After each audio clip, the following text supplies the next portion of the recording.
Boa tarde, gente. Tudo bem? Tudo certinho? Podemos começar, então, nosso curso de... Nós vamos tratar aqui de contrato administrativo de obras e serviços de engenharia. Em primeiro lugar, me apresentar. Meu nome é Hamilton Bonato. Eu sou procurador do Estado do Paraná.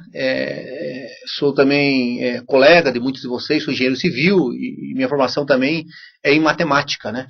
E tenho dado esse curso, tenho ministrado esse curso diversas vezes para servidores públicos do Estado do Paraná, sobre licitações de contratos e sobre licitações de obras civis de engenharia e sobre contratos de serviço de engenharia, como nós vamos ver hoje. Em primeiro lugar, vale dizer, gente, que o engenheiro público, eu posso dizer isso, acho que com uma certeza bastante grande, pelo menos em sua maioria, a maioria de suas atividades, a compreensão de um contrato administrativo, de um contrato de empreitada de obras e serviços de engenharia, ela às vezes sobrepõe a importância da compreensão da própria engenharia.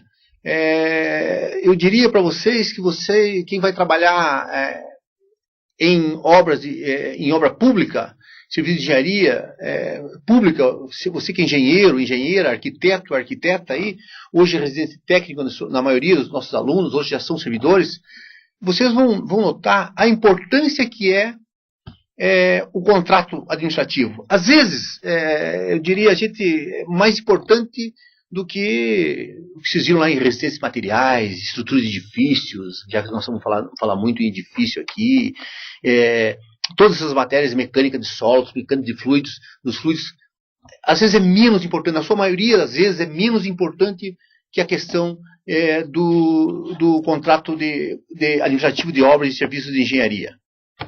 Porque o que vocês vão fazer, na maioria das vezes, é contrato. Fiscalizar contrato, fiscalizar obra. Vocês vão ver que existe... eu gosto, antes de iniciar, posicionar vocês, sempre os meus alunos, aonde nós estamos dentro de todo o processo para a contratação de obras públicas. Há um processo que eu trato sempre aqui como uma rede, assim, essa figura ao fundo é uma tarrafa, né? Como eu sou lá do litoral, minha gente, eu trago comigo daí a questão da tarrafa, porque as coisas se dão em rede. A gente gosta de dividir isso, eu sei que já foi mostrado para vocês, porque eu discuti com os outros professores, tive a felicidade de discutir com os outros professores, como, por exemplo, a professora Maria Helena, que esteve com vocês, falando sobre procedimento, o professor Vitor Mangualdi, que falou um pouco com vocês sobre licitações de obras e serviços de engenharia.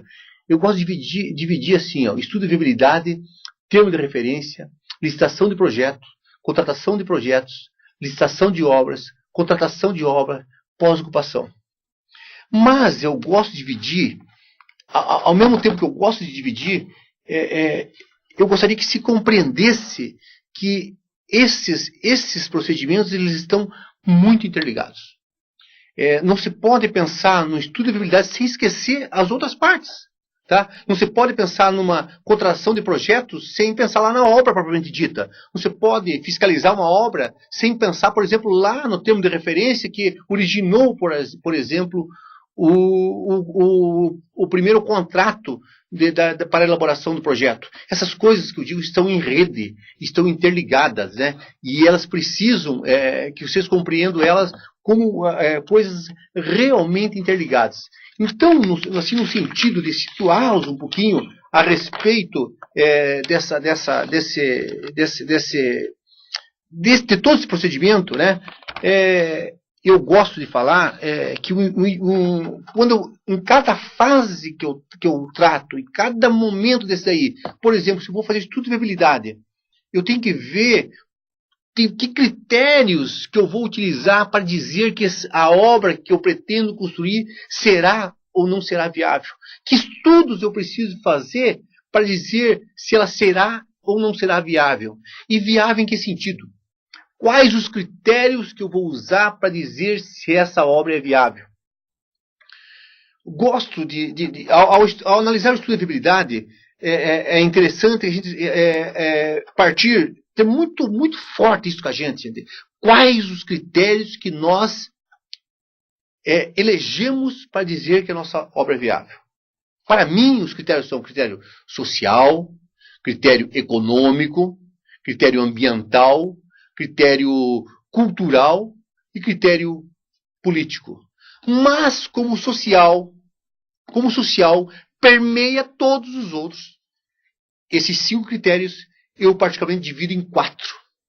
Para quem administra um contrato, isso é muito importante. Definir quais são esses critérios. Para mim, não significa que para vocês não possam ser outros. Para mim, eu gosto de dividir em critérios socioeconômico, socioambiental, sociocultural e sociopolítico. Todos. Para mim, esses critérios levam a possibilidade de nós construirmos obras públicas que tornem obras públicas eticamente viável. Então, eu pergunto sempre, é viável socioeconomicamente? É viável socioambientalmente? É viável socioculturalmente? É viável sociopoliticamente? Se a resposta for sim, esse critério para mim é eticamente viável, porque para mim, porque eu os chamo de critérios éticos. Esses critérios fazem com que nós transformemos a nossa sociedade numa sociedade sustentável.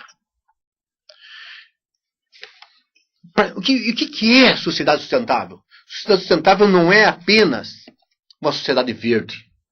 Não é apenas uma sociedade que é ambientalmente sustentável. Ela também é ambientalmente sustentável. Ela não é só economicamente sustentável. Ela também é socioeconomicamente sustentável. Ela também é socioculturalmente, sociopoliticamente sustentável. Todos os critérios eles têm que ser atingidos. Que quando nós vamos analisar uma obra, quando nós queremos fazer uma obra, a gente tem que saber, gente, quando nós contratamos uma obra, licitamos e a contratamos, uma obra, um serviço de engenharia, não queremos apenas um edifício pronto. Não queremos apenas uma estrada pronta. Não queremos só essa obra, seja de concreto, seja de asfalto, do que for, pronta. Nós temos que almejar mais. Nós temos que ver que dignidade da pessoa humana nós queremos com essa obra, ao nós contratá-las. Nós precisamos ver que herança que nós queremos deixar para os próximos habitantes desse planeta, quando nós contratamos uma obra. É preciso a gente dizer isso de início, para que a hora que a gente traz questões muito jurídicas, muito administrativas, muito técnicas, a gente não perca de vista que sociedade que a gente quer. Porque a hora que nós definimos que sociedade nós queremos, o que nós queremos para as próximas gerações, o que nós queremos para o ser humano e para os outros seres viventes, aí nós podemos definir com aquele contrato administrativo qual o processo que a gente precisa traçar para chegar nesse processo. Qual o padrão de nossas obras? Se nós somos contratantes públicos, que padrão que nós vamos dar às nossas obras? Que estrutura que nós vamos construir? Qual o resultado daquilo físico? A parte física, como é que ela tem que ficar? Mas para isso, temos que passar por um processo. Um processo que respeite a dignidade da pessoa humana, que respeite todos os aspectos sociais, que respeite sim o aspecto econômico, o aspecto ambiental, o aspecto cultural e o aspecto político. Se nós definirmos que vamos, por exemplo, adotar esses critérios, nós já estamos começando a dar um padrão para nossas obras. As nossas obras são assim. Os nossos contratos são assim. Eles respeitam esses critérios. Então, o que eu quero assim é que todos nós compreendamos que quando a gente inaugura uma obra pública, tá? Ali nós não estamos apenas inaugurando um edifício, ali nós não estamos apenas cortando uma fitinha de inauguração. Nós estamos ali, gente, apontando que visão que nós temos sobre o futuro do planeta. Que visão que nós temos sobre o futuro do ser humano.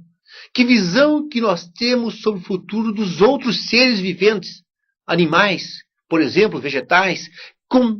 Para isso é preciso nós termos todo um processo, tá? Um padrão para nós chegar nessa estrutura. Porque degradação ambiental, indiferença cultural, a predominância, isso a gente, na maioria dos contratos é isso que predomina, o econômico sobre os demais critérios. O antropocentrismo exacerbado, a inconsciência do homem sobre preservação ambiental, tudo isso, todas essas coisas tornam a nossa sociedade uma sociedade, infelizmente, insustentável. O direito internacional ele já forjou assim, o que significa desenvolvimento sustentável, como tantas vezes a gente vê definições sobre desenvolvimento sustentável, né? E eu mesmo, eu particularmente, não gosto nem de definir desenvolvimento sustentável. Eu mesmo gosto de colocar sempre em foco e sempre colocar a pergunta seguinte: é possível a sustentabilidade planetária com o desenvolvimento que a nossa sociedade optou? É possível isso? Será que para nós termos sustentabilidade não temos que mudar o modelo de desenvolvimento? Essa pergunta eu acho muito importante. Mas que houve avanço no direito internacional e no direito nacional, eu não tenho nem dúvida. Não tenho nem dúvida.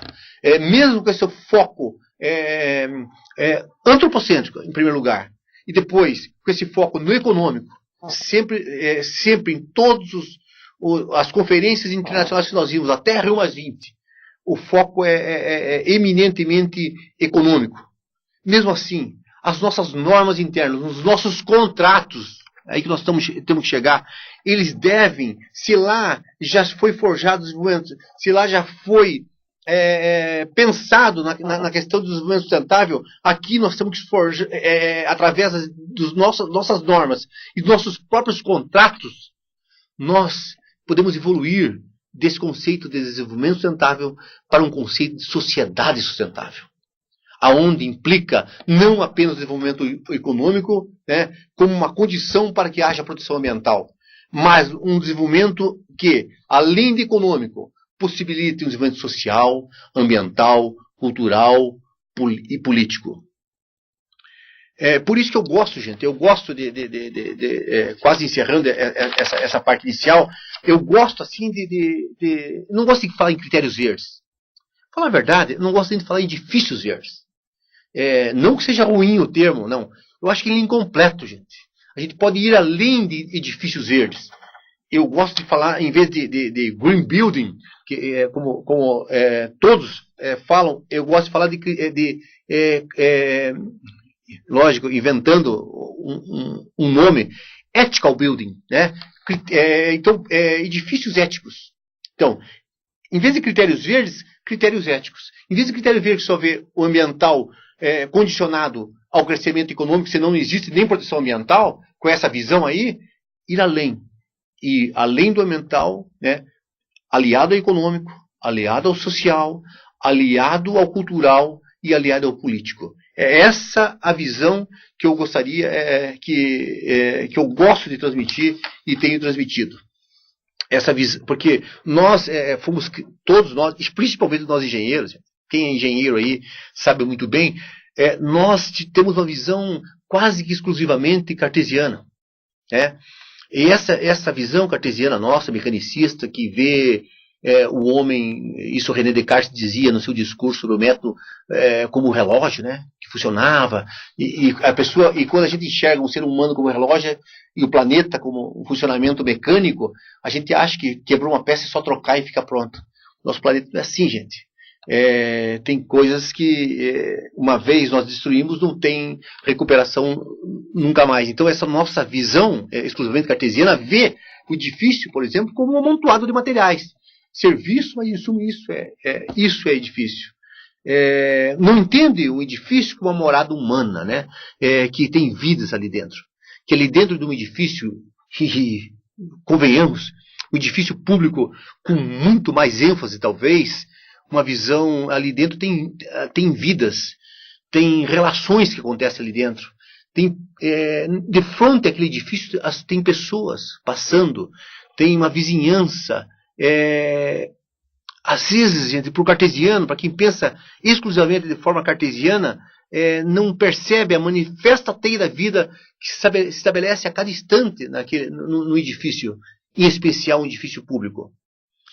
Então, por isso que quando nós fazemos já um estudo de viabilidade, termo de referência, porque esses 7 itens que vocês estão vendo na tela agora, o estudo de viabilidade, o termo de referência, a licitação de projetos, contratação de projetos, licitação da obra, contratação da obra, a pós-ocupação. Para mim, em cada um desses momentos, nós temos que ver a questão dos critérios, as questões do critério ético. Então, como nós vamos, não sei se vocês reparem nesse desenho aí, tem 2 vezes contratação. Contratação de projetos e contratação de obras. Nós, no nosso curso, é disso que nós vamos tratar. Mas é importante a gente saber, gente, como chegou nisso e depois o que acontece depois disso. Né? Compreendemos que isso é uma rede. Né? É uma rede. Quando você faz o estudo de viabilidade, gente, que estudo de viabilidade que é? Você vai perguntar, esse prédio é viável? Tá. É viável de que jeito? É viável socioeconomicamente? É viável sociopoliticamente? É viável socioambientalmente? Socioculturalmente? Essa é a pergunta que você tem que fazer.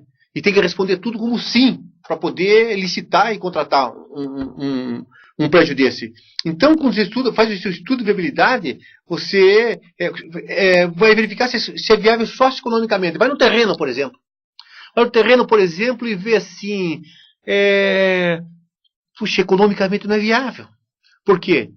Por exemplo, a terraplanagem é tão grande que não é viável economicamente.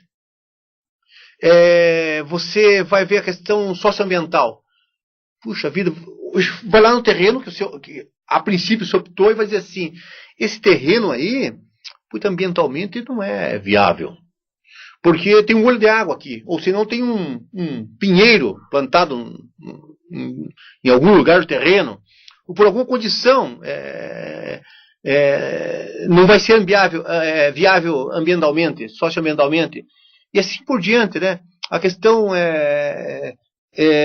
cultural. Você vai reformar um prédio, esse prédio, por exemplo, um prédio histórico. Tá? Como é que você pode fazer um contrato para um prédio histórico sem levar em conta essa questão histórica?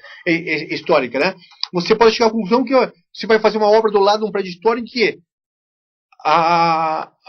consultando os órgãos de fiscalização das questões históricas, você vê o seguinte, não é possível, porque não é proibido fazer uma obra daquele jeito. Se é proibido fazer uma obra daquele jeito, então é inviável fazer essa obra. Você não pode fazer, não pode passar por cima disso.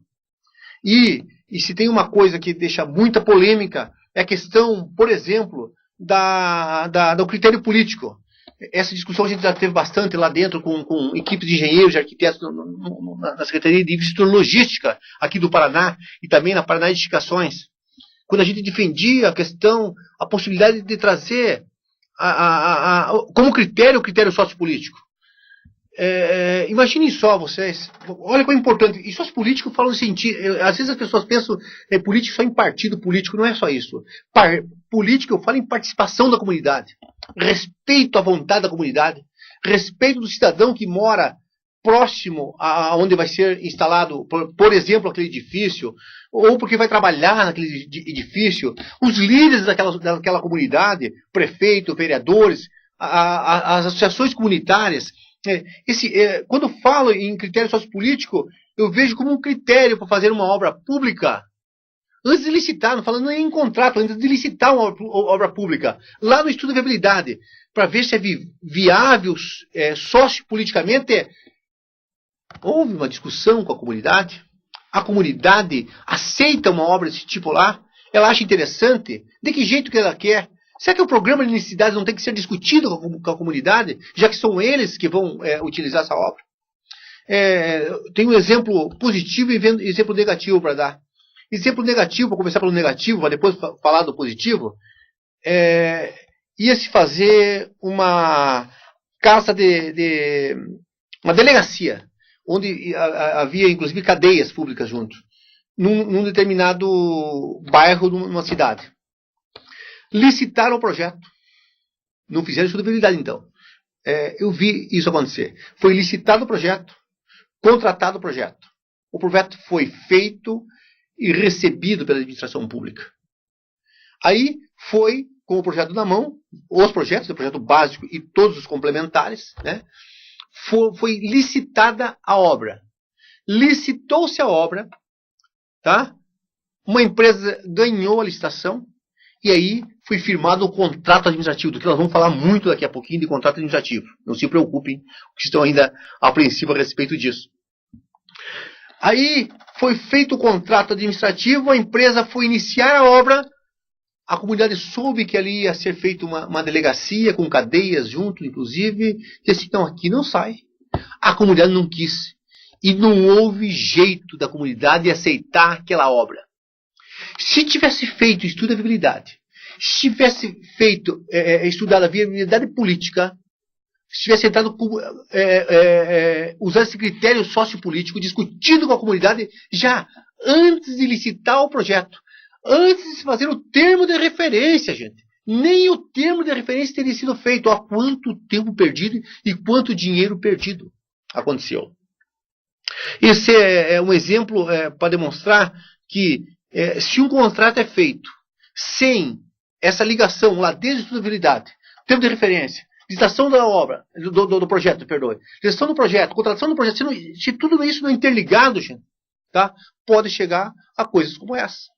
Então é muito importante que a gente consiga sempre fazer estudabilidade e olhar essas condições. Mas eu tenho um exemplo bom. Numa certa cidade, coincidentemente a cidade que eu era secretário de educação do município. Eu sou do litoral, eu sou bagrinho ali de Matinhos, do município de Matinhos, para quem conhece, no litoral paranaense, município muito pequeno, que eu adoro. Ali eu era secretário de educação, fui por 2 anos secretário de educação lá, e um dia o prefeito falou assim, vamos fazer uma escola nova, tal. Aí decidimos em que bairro seria, tal, através do geoprocessamento, a gente viu aonde seria mais interessante fazer a escola, onde tinha mais crianças naquela idade do ensino fundamental, primeira fase. E o que nós fomos fazer? Fomos junto com o arquiteto da prefeitura, no mesmo bairro não tinha outra escola, e lá nós abrimos debate, primeiro com os alunos. Alunos que eu digo crianças, gente, de 7 a 11, 12 anos. O normal, 7 a 10 a 11, né? Mas sempre tem alguns com um pouquinho mais. E abrimos debate, fizemos através de uma metodologia lá que nós determinamos, começamos a escutar o que os alunos esperavam da escola. Que tipo de escola que eles queriam. E saiu de tudo, gente, não vamos aqui resumir. E também, não vamos aqui detalhar. E depois que formamos os alunos, mostramos o resultado para os pais e as mães, os pais dos alunos, pais e mães, né, dos alunos. E eles também deram algumas opiniões, pediram para tirar outras, tal, discutimos, chegamos depois a um projeto final, apresentamos a comunidade, e aquela escola foi projetada daquele jeito, com aquele programa de necessidades, na verdade, desenvolvido para os alunos, né? Então, aquilo era então, uma maneira de fazer um estudo de viabilidade. Vimos todos os outros critérios possíveis depois com o terreno, sabendo já qual é o terreno, e não há dúvida, gente. Os alunos, eu tive a oportunidade, depois nem era mais secretário, mas fui convidado, ir à inauguração, e vi que eles sentiam assim, havia um sentimento de pertença. Por isso a importância da discussão com aqueles que têm interesse pelo prédio. Está lá a escola, uma escola enorme no bairro chamado Tabuleiro, lá em Matinhos. Tá? Então é importante isso. Mas eu quero dizer o seguinte, não é só, gente, no estudo da habilidade que a gente vê os critérios. É em cada uma das fases. Vai fazer o termo de referência? Puxa, como é que eu vou fazer o termo de referência para que eu atinja os critérios sociopolítico, sociocultural, socioambiental, socioeconômico? Como é que eu faço esse termo de referência? O que eu tenho que colocar aqui? A socioambiental. Puxa, no termo de referência vou colocar, por exemplo, que tenho que aproveitar a água. Que eu tenho que ter alguma solução de alternativa, de energia alternativa. Que eu tenho, por exemplo, no aspecto econômico, economia de energia. Que eu tenho energia solar, econômica, ambiental, e assim por diante. Certo? Então, eu sempre, no aspecto político, no termo de referência, posso dizer assim, olha, no termo de referência, Porque ter referência vai servir para quê? Eu sei que vocês sabem, mas só para nós repetirmos. Ele vai servir de base para a licitação do contrato e de base para o projetista. Nós podemos colocar no termo de referência como critério sociopolítico, por exemplo, que o projetista se obriga a fazer reuniões com a comunidade. Evidentemente, sobre uma metodologia definida pela administração pública. E por que não? Né? Esse termo de referência, então, o que se pega? O estudo de viabilidade. Com o estudo de viabilidade, se vê se a resposta final é viável a obra, se faz o termo de referência para que, ao licitar, você novamente pega o termo de referência na mão e diz assim, puxa vida, vou fazer digital licitação. Vou primeiro colocar todos os termos de referência e ver o que mais no digital de licitação eu devo colocar para que eu atinja os critérios que eu chamo aqui de critérios éticos. Socioambiental, sociopolítico, socioeconômico, sociocultural. O que eu tenho que pôr em digital de licitação? Aí faço digital, licito a obra, tá? Vou passando, então, vocês estão vendo que eu estou passando, então, já, passei por estudo de viabilidade, termo de referência, já licitei o projeto e vou contratar os projetos. A hora que eu contrato o projeto, eu vejo o que tem que estar no contrato previsto. Tá? Porque contratação do projeto significa desde do contrato propriamente dito, da elaboração do contrato, nós vamos ver como é que faz daqui a pouco, até o recebimento final do contrato, passando pela fiscalização. O que o fiscal tem que ver para que esse contrato seja bem realizado, esse projeto seja bem realizado? Todas essas coisas, quer dizer, como que o fiscal vai verificar se os critérios éticos estão sendo cumpridos? Se aquilo que foi feito de estudabilidade, aquilo que foi previsto no termo de referência, aquilo que foi licitado está realmente contratado. Aí, para que ele possa, inclusive, receber, e na hora que ele receber o projeto, ele possa dizer assim, puxa, esse projeto aqui, ele cumpriu os critérios éticos. Tudo que nós pensamos, tudo que nós estudamos, lá no estudabilidade, tudo que nós preparamos e demos como condicionantes no termo de referência, tudo que nós licitamos e que está no contrato foi cumprido, eu posso receber o projeto. Olha a segurança que tem o engenheiro, o arquiteto, a arquiteta para receber esse projeto. A partir desse projeto pronto, cumprido todos esses critérios, me parece que a tendência é que a obra seja uma obra muito boa, gente. Olha, um projeto bem feito, que atenda os critérios, que eu chamo de critérios éticos, elas tendem a não dar muito problema, não. Porque eles são fiscalizados de uma maneira correta, eles atendem os critérios que manifestamente tendem a trazer uma obra boa. Aí sim, aí eu posso licitar a obra. Porque daí só tenho duas coisas a fazer, gente. Licitar a obra, ou licitação. É algo que eu digo para vocês, muito simples, licitar a obra. Lógico. Simples se o quê? Se tiver um projeto bom. E como é que eu vou ter um projeto bom? Se foi feito um bom estudo de viabilidade, um bom termo de referência. Lógico. Aí é fácil. Né? Aí se licitou e recebeu um projeto bom. Se tendo um projeto, licitar a obra, se tendo um projeto bom, licitar a obra é coisa simples. É uma coisa quase que mecânica. Né? Quase que mecânica. Aí se licitou a obra, na hora de licitar a obra novamente, ver se todos os critérios, se tudo foi cumprido, se todos os critérios foram cumpridos. Por exemplo, foi pensado no canteiro de obra? Foi pensado, porque o canteiro de obra muitas vezes não está no projeto básico. E foi pensado nele. E os critérios dentro do canteiro foram pensados. Temos que lembrar, gente, que no canteiro, gente, vai ter gente. Vão ter seres humanos lá, trabalhadores, vão estar no canteiro. Foi pensado nisso? Que, por exemplo, nós podemos exigir nos nossos digitais o respeito à dignidade do trabalhador.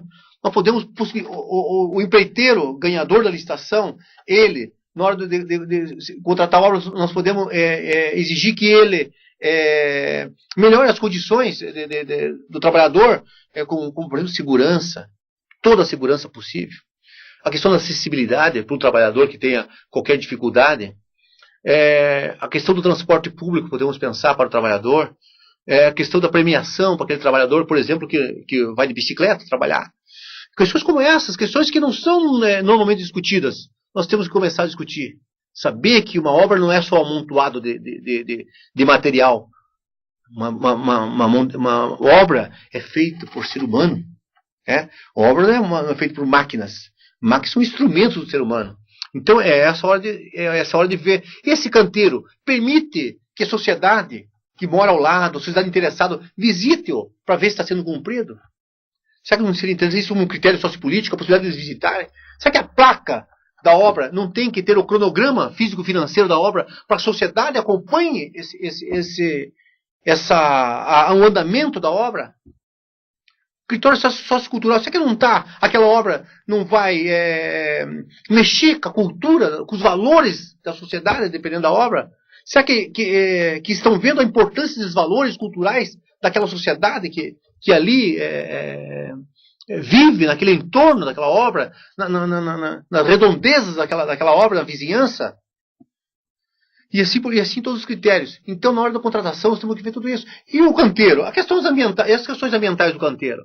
Como é que estão os resíduos da obra sendo tratados? Tá? Tem um plano de resíduos sólidos? Tem todo esse planejamento? Está sendo bem executado? E os efluentes líquidos, para onde estão sendo jogados? São questões ambientais a ser tratadas. Estão reaproveitando a água com a energia, não estão gastando demais? Essas coisas tudo todos esses itens fazem parte de critérios éticos. São critérios, nesse caso que eu falei, socioeconômico e socioambiental, eu falei sociocultural e sociopolítico. Então, em todos os momentos, é possível que a gente veja esses critérios. Tá? Inclusive na pós-ocupação. Tá? A hora que daí terminou a obra, foi recebida a obra lá, que depois a gente vai ver como é que faz esse recebimento. Hoje não, mas nas próximas aulas nós vamos ver, inclusive, como é que faz esse recebimento. Nós fazemos esse recebimento. O que é o recebimento provisório? O que é o recebimento definitivo? Como que faz? Qual é a importância de um, a importância da outra? A gente vai ver depois, mas o fato é que recebemos a obra. E aí ela foi ocupada. E depois que ela foi ocupada, será que não é hora de nós analisarmos se os critérios éticos foram atingidos? Será que não é hora de nós vermos assim, por exemplo, se ambientalmente é interessante aquela obra? Se ela está dando bom retorno ambiental? Se ela está dando bom retorno econômico? Será que não está gastando muito luz, muita água? Será que foi projetado para ser reaproveitar a água, mas não está reaproveitando? Será que a opção que o projeto tomou não foi ruim? Porque temos que analisar tudo isso. Tá? Será que a sociedade, a comunidade do entorno está ocupando a obra também, por exemplo, à noite para outros cursos, ou para reuniões da comunidade? Isso é critério sociopolítico. Está sendo interessante para a comunidade aquela obra, não apenas para a comunidade que frequenta, por exemplo, se for uma escola, mas para a comunidade que no entorno pode usar aquele espaço para outra coisa. Fazer todas essas análises aí da obra. E verificar se com essa análise nós não temos que realimentar o processo e rever. Será que não erramos lá no estudo da viabilidade? Será que acertamos tanto que temos que, puxa vida, alguns pontos e firmar naqueles pontos para fazer novamente em todas as obras assim? Será que fizemos o termo de referência equivocado, interpretamos mal o estudo da viabilidade? É hora de fazer na pós-ocupação isso. Por isso que eu recomendo sempre que alguns meses após a ocupação a ser determinado, a gente consiga que membros de todos os grupos que participaram, aqueles que participaram da estabilidade, pelo menos uma pessoa dessa equipe, do termo de referência, da licitação do projeto, da contratação do projeto, da licitação da obra, a construção da obra, se reúnam e façam uma análise da obra como resultado. Não só por aquela obra em si, para melhorar a sua operacionalização, a sua funcionalidade, mas para que isso possa ajudar a fazer novos processos e talvez mudar o padrão, melhorar o padrão, para que o resultado seja uma estrutura diferente daquela que foi feita, ou seja, uma estrutura tão boa quanto aquela que foi feita, né? Então, todas essas coisas que a gente tem que entender. Por quê? Porque cada processo tem que alimentar o outro. Né?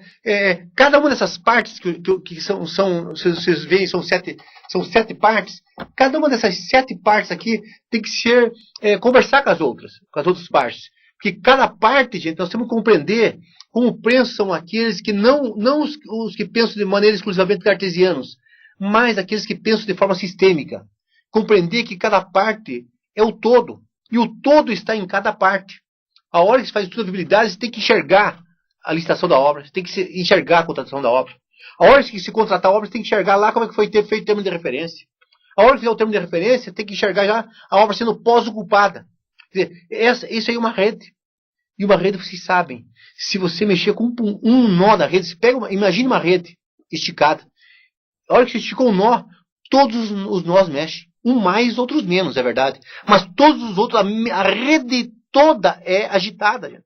Mexeu no nó, é agitado. Então, se você mexer bem no nó, agita bem talvez todos os nós. Às vezes você mexe bem num, estraga o outro. Então, por isso, você tem que chegar de forma sistêmica tudo isso. Tá? Então, esse início que eu queria fazer para vocês aqui, gente, era para dar noção geral, desde a estudabilidade até a pós-ocupação, para dizer para vocês que nós vamos tratar aqui de contrato.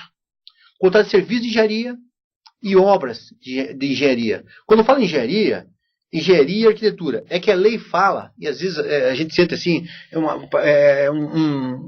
um certo assim, constrangimento, assim, dizer por causa dos arquitetos, que, poxa, não é, por que não é engenharia e arquitetura?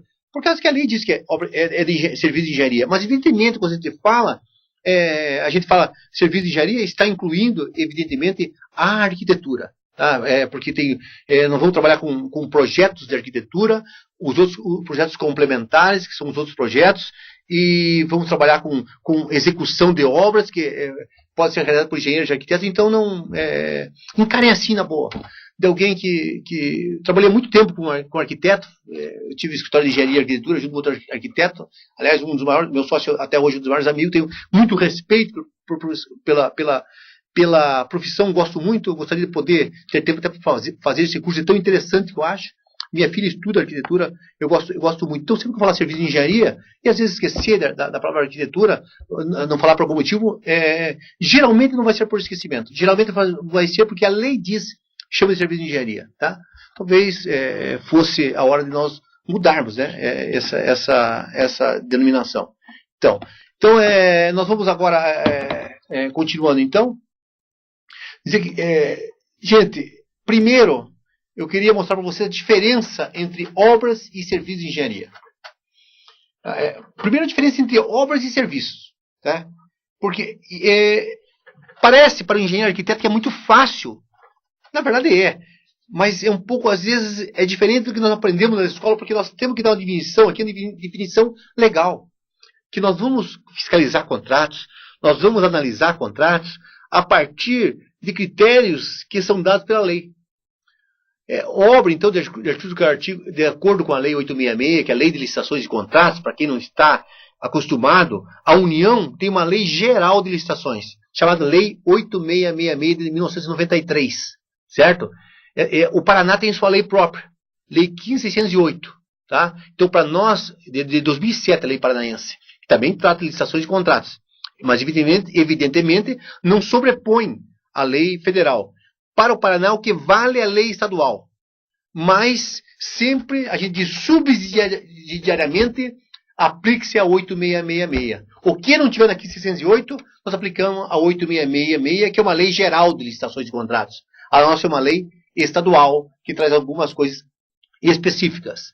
Então, para 8666 e também para 15608, portanto, tá? Obra é toda construção, reforma, fabricação, recuperação ou ampliação.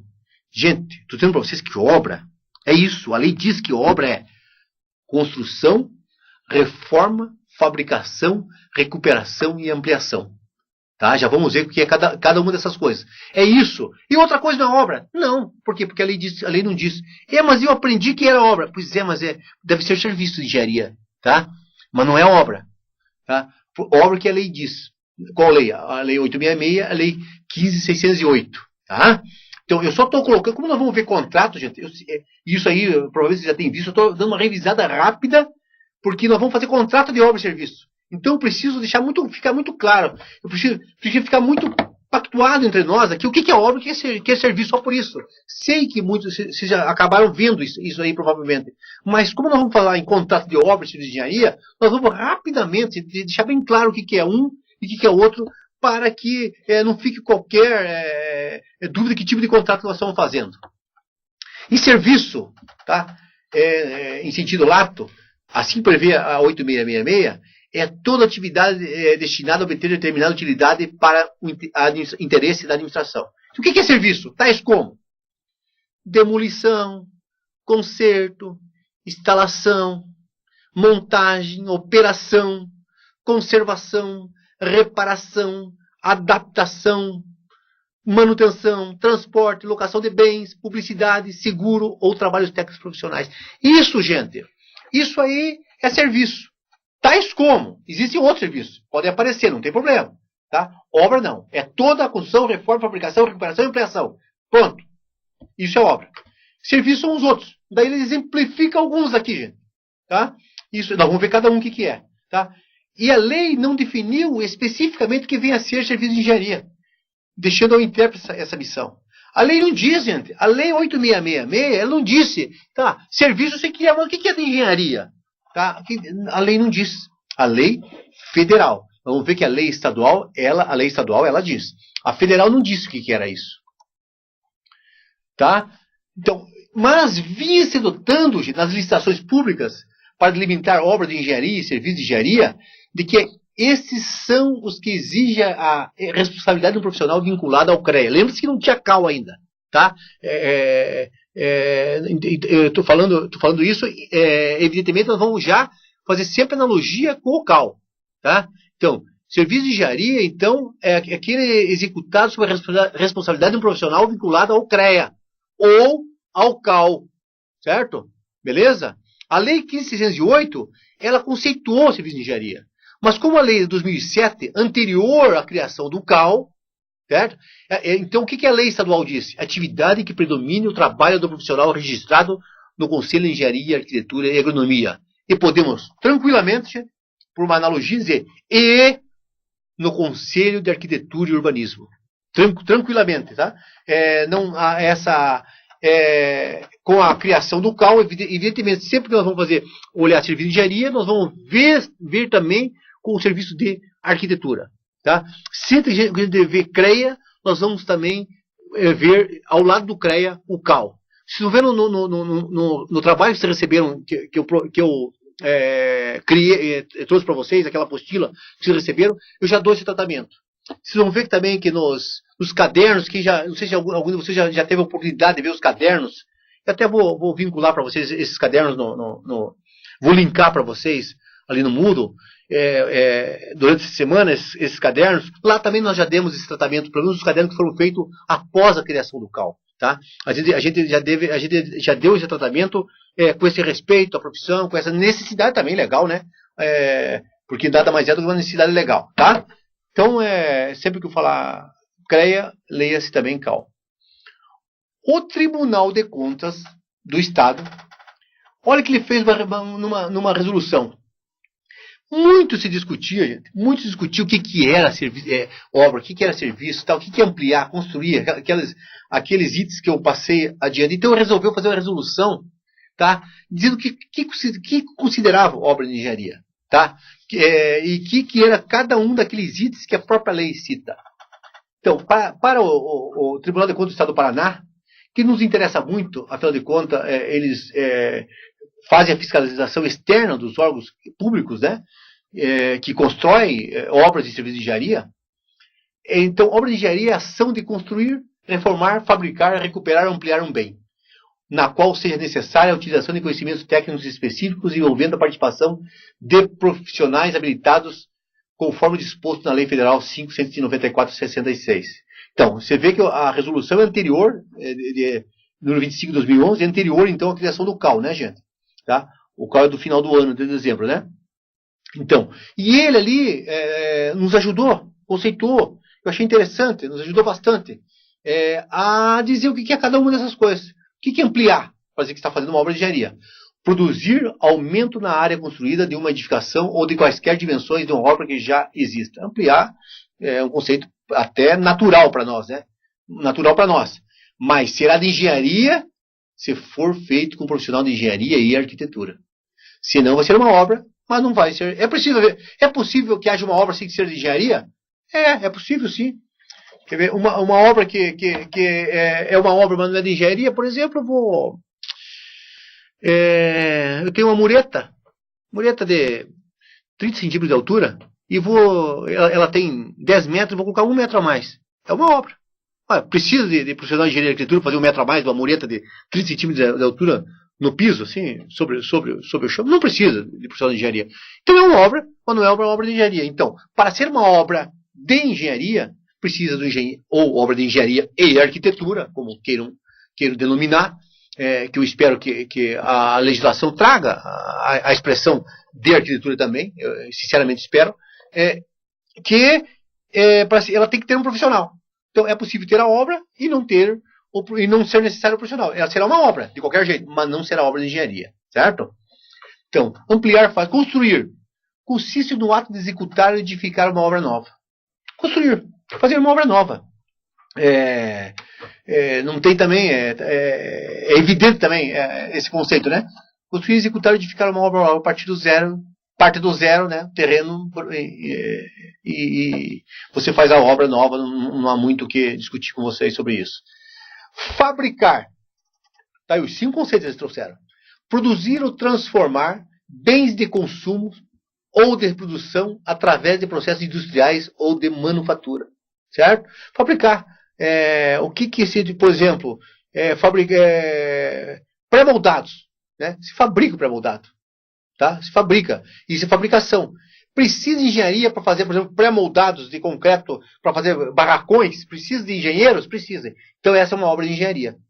Se for fabricar uma coisa bem pequenininha, que não precisa de engenheiro ou arquiteto, o fabricar seria uma obra, mas não seria engenharia. Mas quando você vai fabricar algo que precise o serviço de engenharia e arquitetura, isso aí é uma obra de engenharia. Exemplo que eu posso dar para vocês, por exemplo, que já vi feito, fabricação, por exemplo, de cadeias, celas pré-moldadas. Celas pré-moldadas. É uma fabricação. Tá? É uma fabricação. Até quando eu estava na época da Secretaria de Obras, da antiga Secretaria de Obras ainda, há uns anos atrás, queriam dizer que aquilo lá não era obra de engenharia. Aquilo lá eu podia comprar, fazer pregão para comprar como se fosse um equipamento qualquer. Não, gente. Fabricação está na lei. É obra de engenharia. É obra sim. E é de engenharia por quê? Porque, gente, uma cela pré-moldada exige uma estrutura definida, uma estrutura calculada, exige a questão hidráulica, a questão elétrica, a questão de logística para transporte. Tudo isso existe. Então, evidentemente, precisa de engenheiro. Se precisa de engenheiro ou arquiteto, precisando do profissional, ele é de engenharia sim. Certo? Tá. Então, fabricar tem vários outros exemplos. Né? E recuperar tem o sentido de restaurar, de fazer com que a obra retome suas características anteriores abrangindo o conjunto de serviços. Então, recuperar é voltar ao que era antes. Recuperar isso, voltar ao que era antes. Tá? Mas a obra precisa de engenheiro? Para voltar ao que era antes, precisa de engenheiro? Precisa. O arquiteto? Precisa. Precisa de profissional? Precisa. Se precisa de profissional de engenharia e arquitetura, então é obra de engenharia. Reformar consiste em alterar as características das partes de uma obra ou de seu todo, desde que mantendo as características de volume ou área sem acréscimos e a função de sua utilização atual. Então, reformar, você altera a característica da obra, certo? Mas não altera nem volume nem área, tá? E sua função permanece a mesma. Isso, para o Tribunal de Contas, é reformar, certo? Isso para o Tribunal de Contas é reformar. Podemos ter outro conceito, você pode até não aceitar, mas esse é o conceito do Tribunal de Contas, que pode ser evidentemente contestado. E serviço de engenharia, falei obras. Obras que lá está na lei. Por que separa os dois? Porque a lei separa os dois. Tá? Serviço de engenharia, é importante essa separação por algumas coisas. Por exemplo, gente, só voltar um pouquinho de ver o que é serviço de engenharia. É que obras de serviço de engenharia, gente, por exemplo, não pode ser licitado por pregão. Hoje, a jurisprudência do Tribunal de Contas da União não permite que a obra de engenharia seja licitada por pregão, devido à lei do pregão e ao decreto regulamentador especialmente. Mas permite que serviços de engenharia sejam licitados por pregão. Então, essa diferença, o que é obra e o que é serviço de engenharia, é muito importante para isso.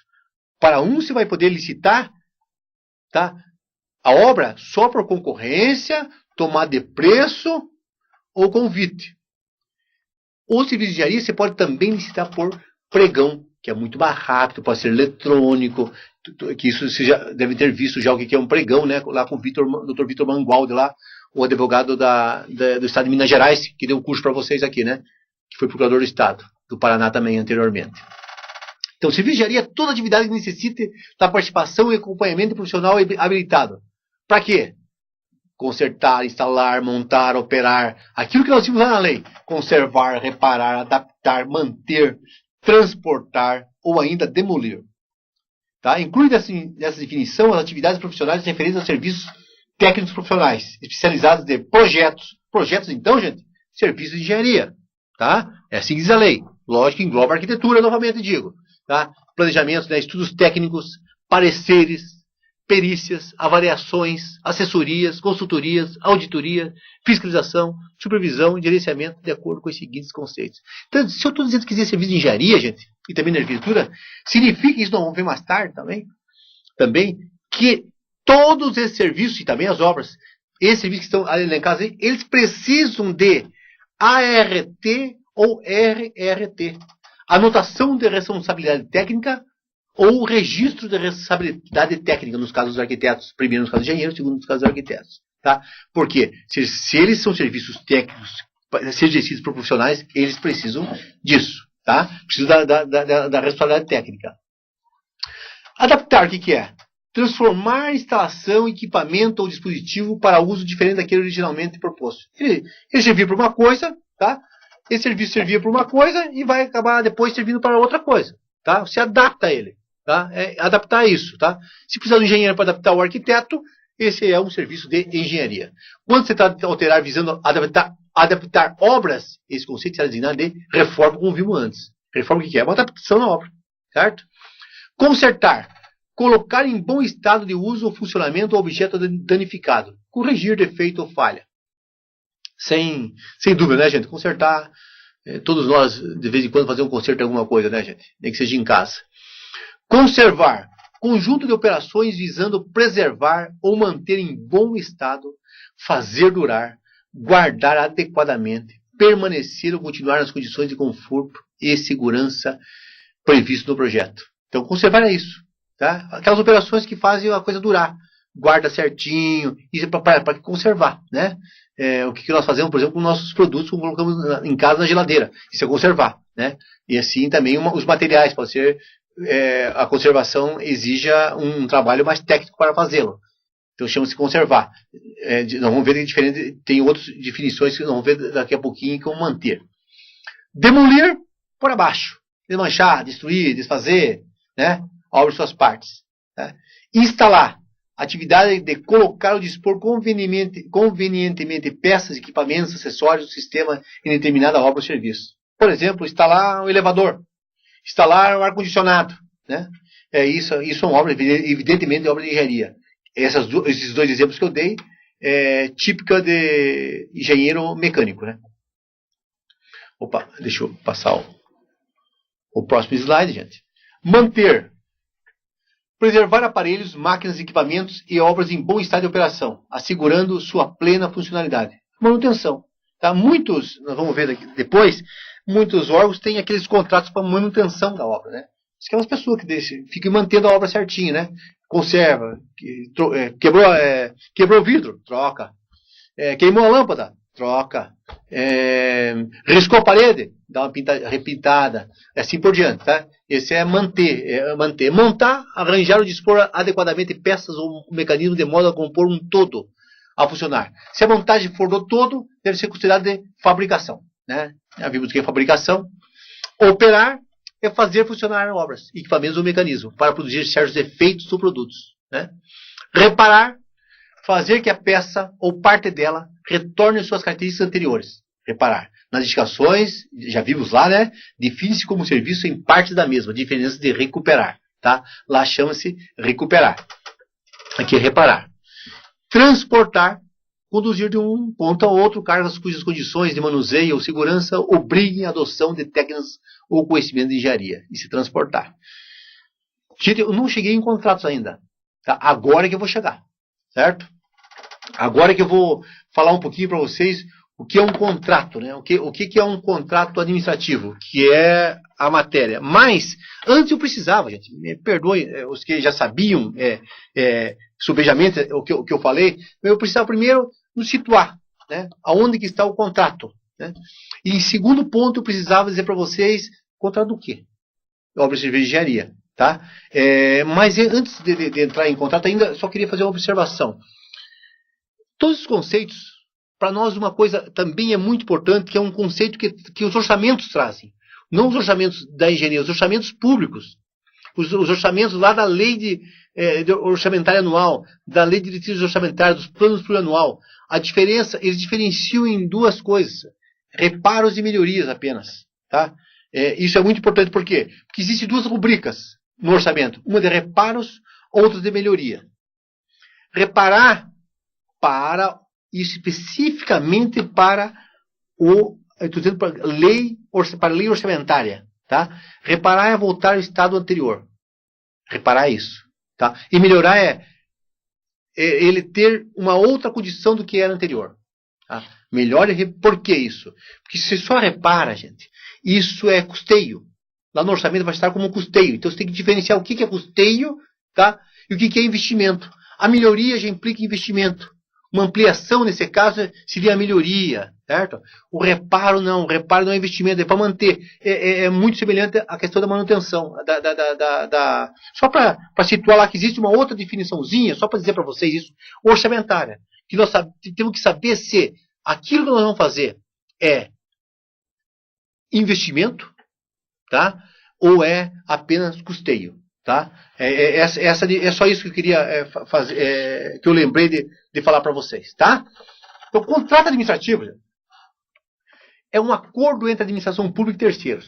Em primeiro lugar, eu falei que acordo entre a administração pública e terceiros. Sempre que eu tiver um contrato administrativo, gente, vai ser um acordo entre a administração pública, ela sempre vai estar num polo. Sempre um dos dois vai ser a administração pública. Esse contrato, para mim, é um contrato administrativo, certo? E porque se for duas administrações públicas, o Estado e o município, aí é convênio, gente. Aí é convênio, aí não é contrato, tá? Nós vamos falar aqui de contrato, sempre que é um particular que é contratado pelo Estado para fazer uma obra e um serviço de engenharia. Aí esse contrato não é um contrato comum, não. Não é igual aquele contrato que eu e você fazemos para, por exemplo, quando nós vamos no açougue comprar carne, nós fazemos um contrato, né? Ele me dá a carne, o açougueiro, eu dou dinheiro.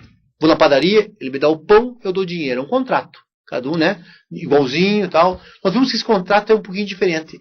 Porque esse é um acordo entre a administração pública e terceiro para a prestação de serviços públicos, ou para a realização de obras, ou, que é o nosso caso, né? Entrega de bens, ou para a realização de atividade de interesse público, alguma atividade de interesse público, que é os contratos de concessões, principalmente, né? Além de outros, né? Tá? A administração não deve firmar contratos em desconformidade com o que foi adjudicado na licitação. Quando eu falo em contrato administrativo, gente, ele é diferente do contrato comum, do contrato de direito comum. Ele é um pouco diferente, gente. Ele é um pouco não, ele é bastante, desculpa, ele é um bastante, porque esse contrato administrativo, ele resguarda, ele tem um dos fins dele é resguardar o interesse público, tá? O interesse público, quando eu falo de interesse público, não estou falando de interesse da administração pública.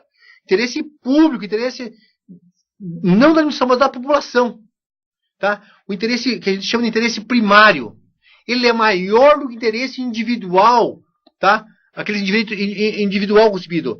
Há uma supremacia do interesse público. Por isso nós vamos ver, gente, que esses contratos, a relação dele não é vertical.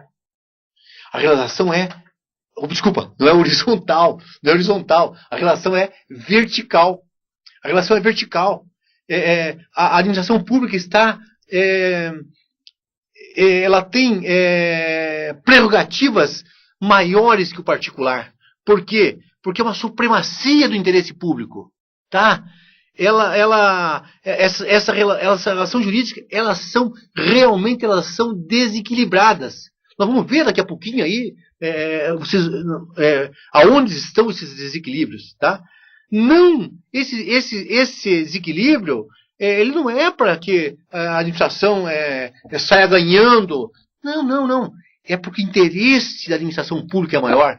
Ela defende o interesse maior. Ela não defende o interesse individual. Ela defende o interesse da coletividade. É por isso que essa relação é vertical. E nós vamos ver, nós vamos estudar aí todos os dias, nós vamos ver que isso vai estar muito patente, isso tem que estar muito, muito firme para nós. Para o engenheiro, arquiteto que está dentro de uma obra, ele tem que ter muita consciência e saber quais são essas prerrogativas que a administração pública tenha mais para atingir o interesse público. Porque dia a dia, quase todos os dias, quem trabalha com obra e serviço de engenharia, seja engenheiro, arquiteto, seja na obra, seja no projeto, seja na fiscalização da obra, fiscalização do projeto, seja na gestão de contrato, vai saber, deve saber a importância que é saber compreender esse desequilíbrio, que é essa relação vertical, onde a administração pública está acima do particular. Certo? E vocês vão observar isso no decorrer da nossa conversa aqui. Mas, antes de mais nada, é importante saber o que o tribunal. Olha como o Tribunal de Contas orienta, através de várias decisões. Eu citei uma decisão, evidentemente vou citar diversas decisões, que tem que ser formalizado adequadamente os contratos administrativos. Tá? Estabelecer com clareza, precisão, as condições para execução, conforme diz lá no artigo 54. Incluindo todas as cláusulas que são exigidas. Eu vou ver com vocês quais são as cláusulas que são exigidas em contratos que devem ter, né? Mas aquelas cláusulas que tratam especificamente da definição do objeto. Tá? Tem que ter uma cláusula definindo muito bem o objeto. O regime de execução. Nós vamos ver aqui, gente, quais são os regimes de execução. Nós vamos ver que nós temos 4 regimes de execução a ser executado. Nós vamos, não se preocupe que mais tarde a gente vai ver cada um dos 4 regimes, que é empreitada por preço global, empreitada por preço unitário, tarefa, empreitada integral. Nós vamos ver esses 4 regimes, quando aplica um, quando aplica outro. E você, que é engenheiro, engenheira, arquiteto e arquiteta, que está no serviço público, precisa saber disso. E se não estiver no serviço público um dia, contratar com o serviço público, você tem que saber isso. Você tem que saber isso, tem que saber como dialogar com a administração pública. Isso é muito importante. Então, depois nós vamos ver detalhes sobre esses regimes. Quando cabe um, o que é um, o que é outro. Diferenças importantíssimas entre um e outro. Importantíssimas. Vou contar casos para vocês que ocorreram aqui. Então, vocês vão ver como são importantes essas diferenças. Tá? Para a gente saber tocar o contrato. Sabe? Também o fornecimento. Como vai ser feito o fornecimento e prazos do início de etapas de execução e conclusão da entrega do objeto. Nós vamos ver aqui, gente, uma coisa muito interessante que muitos colegas nossos às vezes confundem. Nós temos um prazo que é um chamado prazo de execução. É o prazo para nos entregar a obra. Esse prazo para executar a obra e nos entregar. Naquele prazo, quem foi contratado tem que entregar naquele prazo. Cumprir o cronograma físico-financeiro e entregar naquele prazo. E tem um prazo, que é outro prazo, que não é para execução, mas a vigência do contrato.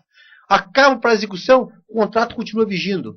Que nós veremos cada um dos prazos, fazemos uns desenhos para vocês verem aqui tal, como é que funciona isso, que é muito importante para vocês isso, porque vocês vão ver que terminou para execução, a empreiteira pode continuar tocando a obra? Você pode.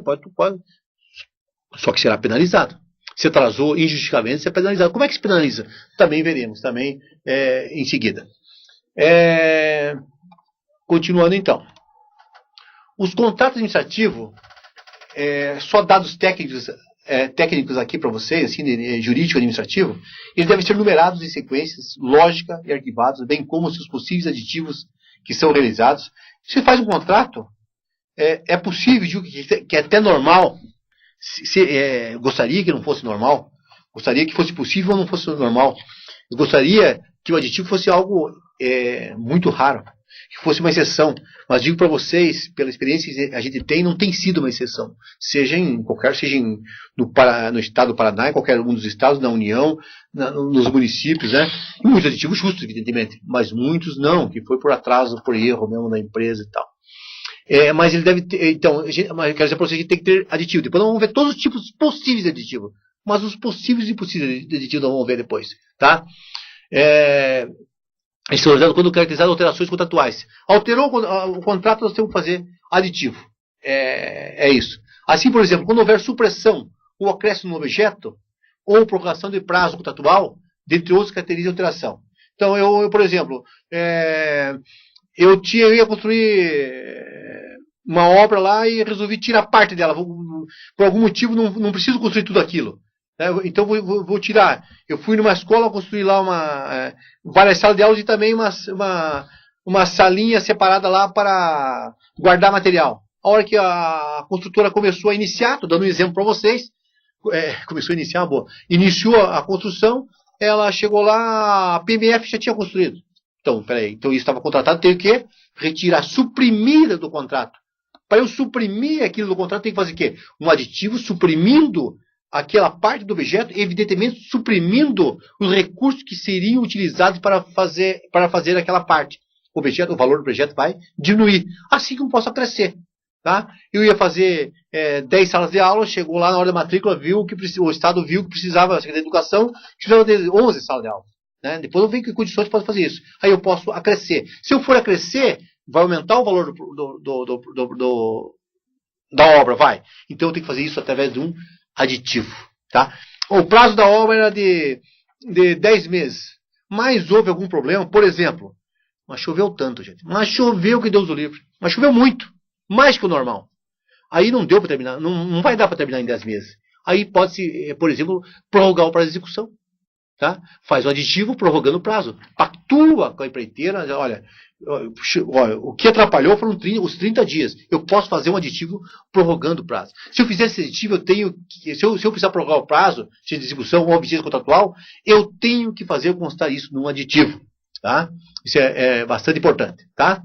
Conforme o TCU, observe disposto no artigo 60 das licitações, formalizando previamente e por escrito. Quer dizer, tem que sempre formalizar previamente e por escrito as alterações contratuais. Previamente, gente.